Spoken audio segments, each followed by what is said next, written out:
want to go a little bit and just ask you, what are some of the challenges that you've kind of run into as a president of a gun club? Like, what are some things that you're just like, you know what, either I didn't see this coming, or like I'm sick of this. Like, if I have to deal with this Yeah. one more time.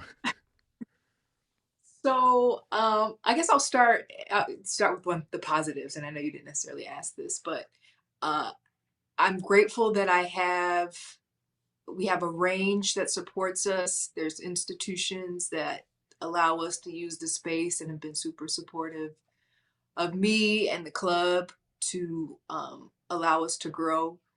And the challenges are it's a long run. It's a marathon. It's not a sprint. I think when we started, it was on the height of a lot of the Black Lives Matter protests and the Mike Brown incidents and other racial injustices. And so there was a lot of interest in firearms and self defense that we were able to ride that wave. And there was a large jump in interest in membership during that time, and folks just wanting to be prepared, realizing how unprepared they really were, and COVID and shutdowns and ammo shortages and everything else. And so that was a boon for us. But then things went back to normal. And so that interest waned.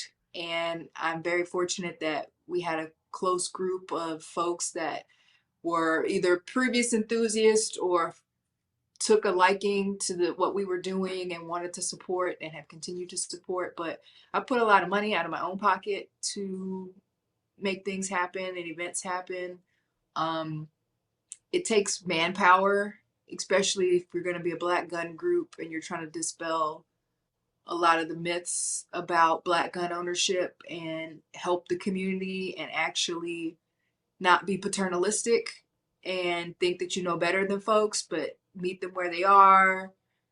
If it's child access issues, if it's helping folks get their records expunged, if it's helping them clear their records so that they can actually have their rights restored. One of our president, our vice president, he um, has had his rights restored. And so I think it's important, state director now. And so I think that's important to show that that's possible and that we can change that narrative. And so just the long running nature of this. And, I thought, okay, we'll get it running. It'll it'll be self-sustaining, and then I can step back and go to law school. But uh no, you still gotta send the emails, you still gotta manage the accounts, you still gotta show up to range days and bring the snacks and build it little by little. That's awesome. Thank you for sharing that, because people, specifically the resources piece, you mentioned that you put a lot of your own dollars into this, and probably to a point where it doesn't make sense. And if it doesn't make dollars, it doesn't make sense sometimes, especially if there's this greater mission.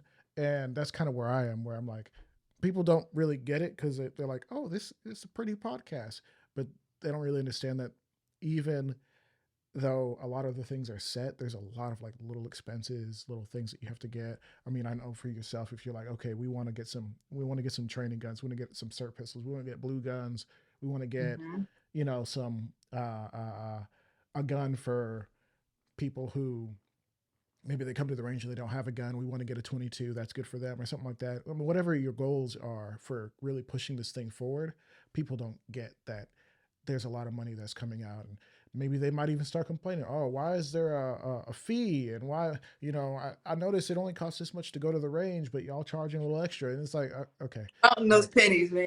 I was like, well, and I get it, because I'm kind of cheap myself, but if they understood the amount of sacrifice that you've already previously invested, not to make money, because I don't think you're in this thing to make a bunch of money. If you were, you're maybe not as smart as you look, but